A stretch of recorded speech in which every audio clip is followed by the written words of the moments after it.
시편 103편 1절에서 5절까지 말씀입니다.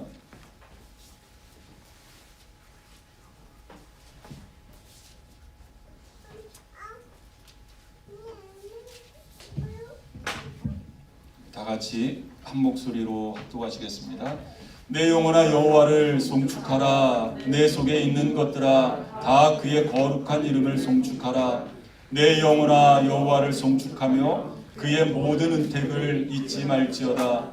그가 내 모든 죄악을 사하시며 내 모든 병을 고치시며 내 생명을 파멸해서 속량하시고 인자와 긍휼로 관을 씌우시며 좋은 것으로 내 소원을 만족하게 하사 내 청춘을 독수리같이 새롭게 하시는도다.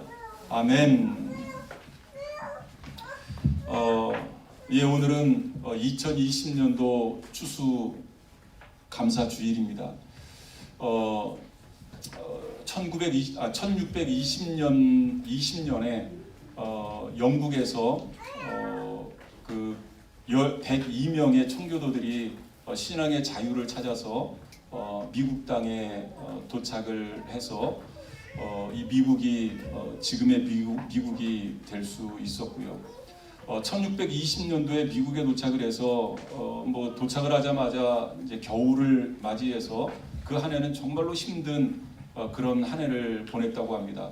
도착하자마자 40여 명의 사상자가 생겼고요. 이 사망자가 생겼고 그리고 그 이듬해에 이제 인디안의 도움을 받아서 농사를 짓고 그 농사가 얼마나 잘 됐겠습니까?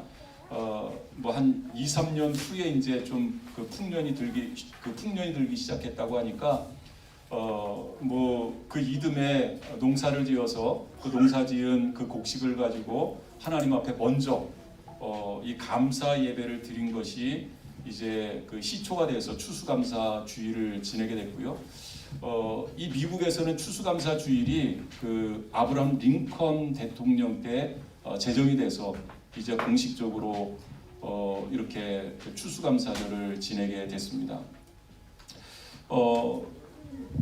그리고 1621년도에 그러니까 도착한 그 이듬해에 이 추수감사 예배를 하나님 앞에 올려드리면서 그 주변에 도움을 주었었던 인디안들을 초청을 해서 잔치를 벌리는데 곡식도 없지 않습니까? 또 가축도 없고 그러니까 이렇게 그 동네를 이렇게 돌아다니면서 사냥을 하다가 아마 칠면조를 발견을 한 것 같아요. 그래서 칠면조를 잡아다가 요리를 해서 그 초청되어진 인디안들하고 같이 이렇게 나눠 먹으면서 이 추수감사절에 칠면조를 먹는 그런 또 그 행사가 있었다고 해요.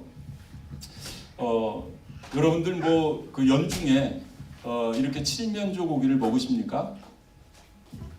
잘 안 먹게 되죠. 이렇게 통닭은 사다가 치킨으로 이렇게 그 튀겨서 먹든지 아니면 다른 요리를 해서 이렇게 먹지만 칠면조는 그 연중에 이렇게 먹으시는 가정은 거의 없는 것 같아요. 그냥 요 추수감사 주일 때, 추수감사절 때 한번 이렇게 먹는 연례 행사가 아닌가라고 생각이 되어져요. 그래서 오늘 그 추수감사 주일을 이렇게 보내면서 좀 칠면조 터키를 준비를 했어요. 여러분들이 사실은 좀 고기도 퍽퍽하고 좀 입맛에 안 맞을 수도 있지만 여러분들 그거를 좀 이렇게 가져가셔서 좀 드시기를 바래요. 그러면서 하나님께서 이렇게 어려울 때 어려운 가운데서도 하나님께서 은혜를 베풀어 주셔서 이렇게 감사할 수 있었던 그 청교도들 그 믿음을 우리도 본받아서 이 어려운 상황 속에서도 우리가 하나님께 감사해야 되겠구나.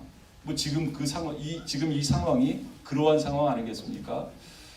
한번 그런 시간을 가져보실 수 있기를 바라고요. 오늘 이 본문 말씀을 보면 이 시편 기자는 하나님의 은택을 잊지 말아라. 다시 말하면 하나님의 은혜를 잊지 말아라 라고 그렇게 명령을 하고 있는 겁니다. 하나님의 은혜를 잊지 말아라. 그리고 그 은혜를 송축하고 감사하고 찬양해라 라고 말씀하고 있습니다. 이 시편 103편 말씀은 이 다윗 왕이 지은 그러한 시인데요. 이 다윗 왕 아닙니까? 이 왕이 이 시편을 지으면서 자기 백성들에게 너희들은 하나님께서 어떤 은혜를 베풀어 주셨는지 그것을 잊어버리지 말고 그것을 기억하고 하나님께 감사해라 라고 명령을 내린 것이 아니라 이 다윗은 자기 자신을 향해서 명령을 하는 겁니다. 내 영혼아 여호와를 송축하고 그의 은택을 잊지 말아라. 자기 자신에게 스스로 명령을 내리고 있는 거예요. 여러분, 우리 인간이 참 간사한 것 같아요. 조금 이렇게 은혜를 베풀어주면 막 이렇게 감사하는 것 같고, 조금 시간이 지나면, 그리고 조금 내가 어려운 그 상황이 되면 금방 그 감사를 잊어버리고 그냥 원망, 불평하기 바쁜 것이 우리의 인간의 모습이 아닌가라고 생각이 되어집니다.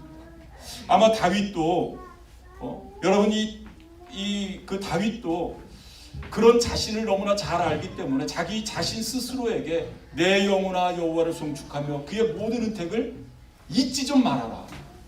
조금 상황이 어렵다고, 조금 상황이 힘들다고 감사하고 하나님께 영광 올려드리고 찬양하고 이런 것들을 잊어버리지 말아라 라고 자기 자신에게 명령을 하는 그런 모습을 볼 수 있습니다. 저는 오늘 여러분들이 이 추수감사 주일 예배를 드리면서 좀 자기 스스로에게 다윗처럼 내 영혼아 여호와를 송축하라, 그의 모든 은택을 잊지 말고 감사해라, 좀 자기 자신에게 한번 다짐을 했으면 좋겠어요. 자기 자신에게 한번 명령을 했으면 좋겠어요. 상황에 따라 그냥 손바닥 이렇게 그냥 쉽게 뒤집혀지듯이 몇 때는 이렇게 감사하다가 또 조금 상황이 안 좋으면 원망 불평하고 그러지 말고, 그럴 때일수록 그럼에도 불구하고 내가 하나님께 감사하겠다 한번 스스로에게 다짐할 수 있는, 또 스스로에게 명령할 수 있는 그런 시간이 되시기를 바랍니다. 여러분, 오늘 본문 2절 말씀에 보면 그의 모든 은택을 잊지 말지어다. 하나님께서 우리에게 많은 은택을 베풀어 주셨다는 거예요. 은택, 은혜와 덕택이라는 그러한 말 아니겠습니까? 하나님께서 우리에게 많은 은혜를 베풀어 주셨다는 거예요. 그 모든 은혜를 잊지 말아라. 그 모든 은혜를 잊지 말아라. 그러면 여러 가지가 있겠지만, 또 각자가 다 다르겠지만, 오늘 이 시편 기자는 하나님께서 나에게 어떤 은혜를 베풀어 주셨고 그 은혜를 잊지 말아야 되는가, 그것을 한번 오늘 본문 말씀을 통해서 한번 나눠보려고 합니다. 여러분 3절 말씀 보시기를 바랍니다. 3절 말씀을 보면 그가 내 모든 죄악을 사하시며 라고 말씀하고 있어요. 모든 죄악을 사해 주셨다. 다시 말하면 제 용서의 은총을 잊지 말아라. 다른 것도 하나님이 우리에게 베풀어 주신 그 은혜를 잊지 말아야 되지만, 먼저 중요한 것은 나의 죄를 용서해 준 그 은총을, 그 은혜를 잊지 말아라 라고 시편 기자는 우리에게 권면하고 있는 겁니다. 여러분, 인간사의 모든 문제는 바로 죄 문제 아닙니까? 여러분들은 어떤 죄를 지으셨습니까? 나는 지은 죄가 없는데 하실 수 있는 분도 있을지 모르겠어요. 그런데 여러분, 이 성경이 말하는 죄가 아니라 할지라도 윤리적으로도 아니면 사회 규범적으로도 또 이렇게 좀 이 마음이 불편하신 그런 분들이 있을지 모르겠어요. 만약 우리 중에 그런 죄 중에 하나만이라도 드러난다면, 밝혀진다면, 저부터도 마찬가지인 것 같아요. 여러분들이 알지 못하는 이 나만 아는 그런 좀 지저분한 모습이 있거든요. 있거든요. 좀 이렇게 말쑥하게 차려입어서 잘 안 보이는 것처럼 보일 뿐이지, 그런 것들이 만약에 공개되어진다면 아마 저는 여러분들을 다시는 못 볼 수도 있을지 모르겠어요. 저뿐만 아니라 여러분들도 마찬가지 아니겠습니까? 여러분, 우리가 이 시편 말씀을 통해서 그 성경의 위대한 믿음의 사람들을 쭉 살펴보고 있습니다마는 그 믿음의 사람들도, 그렇게 위대하다는 믿음의 사람들도 성경에 보면 참, 아니 어떻게 믿음의 조상이 이런 죄를 지을까? 아브라함이, 노아가, 또 그 야곱의 네 번째 아들 유다도, 아니 어떻게 그런 죄를 지을 수 있을까? 인간으로서. 여러분, 이런 모습들이 있잖아요. 이스라엘 백성들이 가장 존경하는 왕인 이 다윗도 그런 죄에서 자유로울 수 없는 사람이었습니다. 여러분, 이 다윗 왕이 참 훌륭하고 많은 사람들의 존경을 받는 그러한 왕이었습니다마는 자기 부하의 아내와 불륜을 저지르잖아요. 그리고 그것을 감추기 위해서 사기죄를 짓잖아요. 사기를 치잖아요. 그리고 그것으로도 그 죄가 덮어지지 않으니까 자기의 사랑하는 부하를 그 전쟁터 최전방에 내보내서 그 부하를 죽여버리잖아요. 살인죄를 지은 겁니다. 이 불륜을 덮기 위해서, 이 지저분한 죄를 덮기 위해서 사기를 치고 거짓말을 하고, 그리고 결국에는 사람을 죽이는 살인죄까지 범한 사람이 바로 다윗이었습니다. 나단 선지자가 이 죄에 대해서 다 드러내니까 여러분, 웬만한 사람 같은데, 여러분, 이 절대 왕권 시대입니다. 여러분, 왕의 말이 법 아닙니까? 그냥 왕이 야 저놈 당장 잡아 넣어 하면 될 수 있는 문제였습니다. 그런데 다윗은 나단 선지자의 그런 죄를 까발리는 그런 모습에 하나님 앞에 회개하는 회개의 모습을 보여주지 않습니까? 그러면서 다윗이 이런 고백을 합니다. 시편 32편 1절 말씀에 보면 허물의 사함을 받고 자신의 죄가 가려진 자는 복이 있도다. 여러분, 이 말은 무슨 말이냐 하면 좀 전에 아브라함의 예를 들었고요. 노아도 마찬가지고 유다도 마찬가지고 성경에 기록되어 있는 완전한 사람은 없습니다. 완벽한 사람은 없습니다. 모든 사람들이 죄에서 자유로울 수 없다는 거죠. 모든 사람들이 다 죄를 지을 수밖에 없는 연약한 존재라는 거죠. 중요한 것은 하나님께서 우리에게 회개할 수 있는 기회를 주실 때 우리가 어떻게 그 기회를 잡을 수 있느냐. 그 기회를 잡을 수 있느냐. 다윗처럼 하나님께서 이 회개의 기회를 주셨을 때 왕의 모든 명예 이런 것들을 다 내려놓은 겁니다. 그리고 하나님 앞에 철저하게 회개한 겁니다. 그리고 한 고백이 뭐냐 하면 허물의 사함을 받고 자신의 죄가 가려진 자는 복이 있도다. 여러분, 아무리 왕이면 뭐합니까? 아무리 왕궁에서 산의 진미를 먹으면 뭐합니까?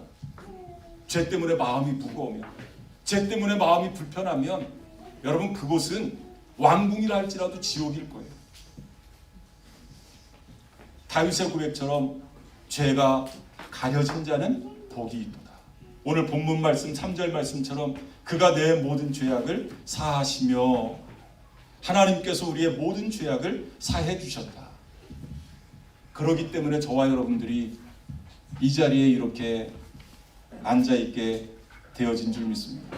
여러분, 죄악을 가지고는 그 누구도 하나님 앞에 설 수가 없는 겁니다. 하나님께서 저와 여러분들의 죄를 사해 주시기 위해서 사랑하는 아들 독생자를 십자가에 달려 죽게 하시고, 그리고 피를 흘리게 하시고, 그 피로 우리의 죄를 사해 주셨다. 여러분들은 이 은총을, 이 하나님의 은총을 믿으십니까? 아, 그렇구나. 하나님이 나에게 이런 은혜를 베풀어 주셨구나. 하나님이 나의 죄를 사해 주시기 위해서 사랑하는 아들 독생자를 십자가에 죽게 하시고 모든 피를 다 쏟게 하셨구나. 이 은총을 믿으시냐고. 하나님께서는 우리에게 이렇게 약속을 해주셨어요. 이사야 1장 18절의 말씀을 보니까 너희 죄가 주홍 같을지라도 눈과 같이 희어질 것이요 진홍같이 붉을지라도 양털같이 희게 되리라. 아무리 죄가 진홍같이 붉을지라도, 또 그 주홍 같을지라도 양털처럼 친눈처럼 깨끗게 해주시겠다. 약속하신 분이 바로 하나님이십니다. 여러분, 그 은혜를 다시 한번 깊이 묵상하시고 그 은혜에 감사할 수 있는 저와 여러분들 되실 수 있기를 바랍니다. 또 두 번째로 다윗이 어떤 은혜를 잊지 말아야 되느냐라고 고백했냐면 여러분 3절 이어지는 말씀을 보면 내 모든 병을 고치시며 라고 말씀하고 있습니다. 내 모든 병을 고치신다. 뭐 여기에 대해서는 뭐 참 할 이야기가 많은 것 같아요. 제가 이 설교를 준비를 하면서 이 코로나 바이러스하고 유사한 그런 전염병을 찾아보니까 지금부터 100년 전에, 그러니까 1916년도에 그 스페인 독감이 그 유행을 했다고 해요. 스페인 독감 한 2년 정도 전 세계적으로 창궐을 했다고 하는데요. 그때도 거의 한 5천만 명이 그 사망을 했다고 해요. 그러니까 굉장히 많은 숫자가 사망을 한 겁니다.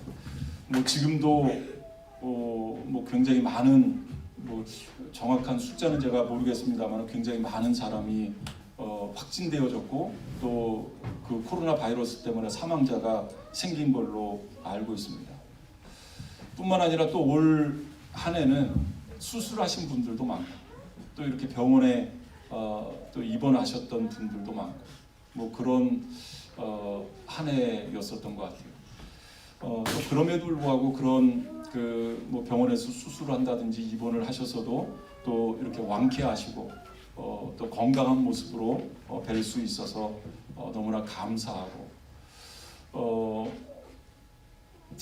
또 이런 전염병 때문에 또 슬픈 일을 당하신 분들도 주변에 많이 있으리라라고 생각이 되어집니다.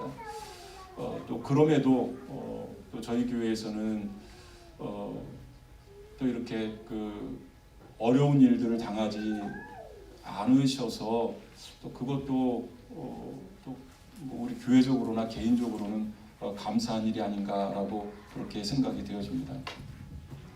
어찌됐든 이 시편 기자가 고백했던 것처럼 내 모든 병을 고치신다. 이 말은 무슨 말이냐면 생명의 주관자가 하나님이시다. 생명의 주관자가 하나님이시다. 그러니까 아무리 전염병이 창궐을 해도 이 생명의 주관자가 하나님이시기 때문에 하나님께서 부르시면 뭐 아무리 건강해도 뭐 아무리 그냥 기를 쓰고 운동하고 뭐 좋은 보약을 먹어도 하나님께서 데려가실 수 있다는 거예요. 반면에 아무리 전염병이 창궐하다 할지라도 하나님께서 보호해 주시면 그 가운데서도 생명을 보존할 수 있다는 거예요. 다윗은 그것을 깨달은 거예요. 하나님께서 나의 병을 고쳐주셨다. 다시 말하면 나의 건강을 하나님께서 지켜주셨다. 그 은혜가 너무나 감사하다.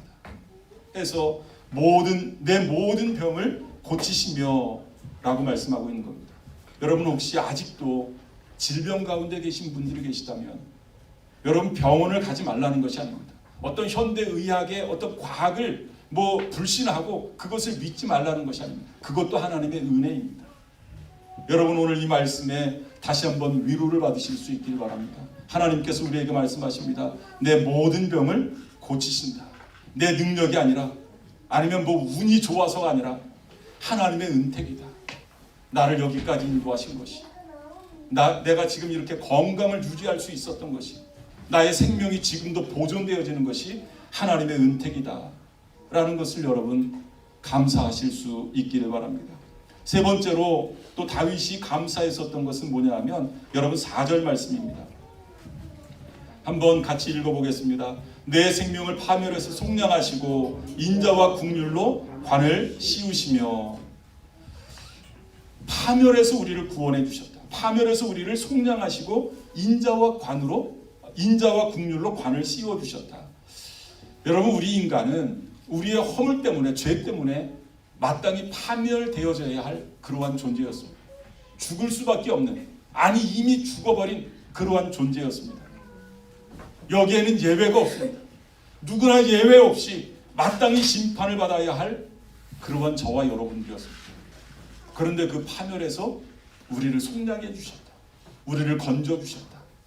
우리를 구원해 주셨다. 이 은혜를 여러분들 감사하실 수 있기를 바라요.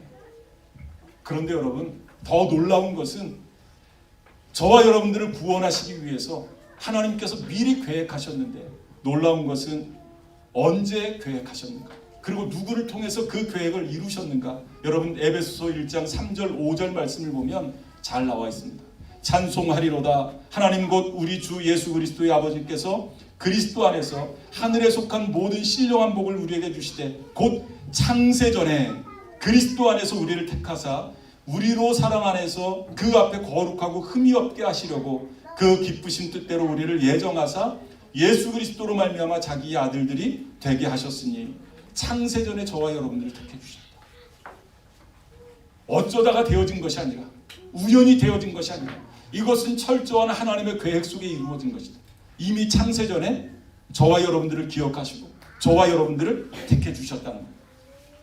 그리고 예수 그리스도를 통해서 우리를 구원해 주셨다 라고 성경이 우리에게 말씀하고 있습니다. 여러분, 그 은택을 잊지 마시길 바랍니다. 어떻게 보면 병 나은 것에 대해서는 우리가 감사할 수 있어요. 어떻게 보면 좀 이렇게 물질적으로 풍요로운 것, 아니면 이렇게 좋은 직장에 들어간 것, 여기에 대해서는 감사할 수 있어요. 눈에 보이니까. 그런데 이 구원의 문제는 눈에 보이지 않기 때문에 우리가 너무나 쉽게 잊어버리고 아무렇지도 않게 생각하는 경향이 우리에게 있습니다. 여러분, 절대 그렇지 않습니다. 우리가 늘 잊지 말아야 할 감사 중에 하나가 우리를 모든 파멸에서 속량해 주신 그 은혜를 우리는 절대로 잊지 말아야 할 줄 믿습니다. 마지막으로 5절 말씀입니다. 한번 같이 읽어보겠습니다. 좋은 것으로 내 소원을 만족하게 하사 내 청춘을 독수리같이 새롭게 하시는도다. 하나님께서 언제나 우리에게 좋은 것을 베풀어 주십니다. 아니, 2020년도를 생각하면 절대 좋은 것이 아닌, 이게 절대 좋은 것이 아닌데요 라고 생각하실 수도 있을지 모르겠습니다. 여러분, 그것은 우리 생각입니다. 우리 생각이에요. 말씀에 보면 하나님께서는 째째하신 분이 아니라 이렇게 줄까 말까, 줘도 조금씩, 아주 감질나게 조금씩 주시는 분이 아니라 풍성하신 분이시다. 충만하신 분이시다. 하나님이 당신의 백성들을 향하신 마음은 저주가 아니라 평안이다. 여러분, 하나님께서는 우리에게 가장 좋은 것을 주시기를 원하시는 분이심을 여러분 꼭 믿으실 수 있기를 바랍니다. 늘 좋은 것으로, 그리고 내 소원을 만족하게 하십니다. 내 소원, 여러분들의 소원이 무엇입니까? 그 소원이 주님의 마음에 합당하면 그 소원을 만족하게 해주신다. 그 소원을 이루게 해주신다 라는 말씀입니다. 물론 내 욕망을 위해서, 내 자식, 어떤 자아를 위해서 하는 어떤 그러한 소원이 아니라 내가 하나님의 나라를 위해서, 또 하나님의 백성들을 위해서, 하나님의 영광을 위해서 품은 소원이라면 반드시 하나님께서 그것을 이루어 주신다. 여러분, 그 하나님을 찬양하실 수 있기를 바랍니다. 그 하나님께 감사하실 수 있기를 바랍니다. 늘 하나님께서는 우리에게 좋은 것으로 채워주시고 또 우리의 소원을 만족하게 해주시는, 우리의 소원을 이루어 주시는 참 좋으신 분이시라는 것을 다시 한번 기억하면서 감사하실 수 있는 그런 복된 하루가, 또 복된 시간들이 되실 수 있기를 바랍니다. 기도하시겠습니다.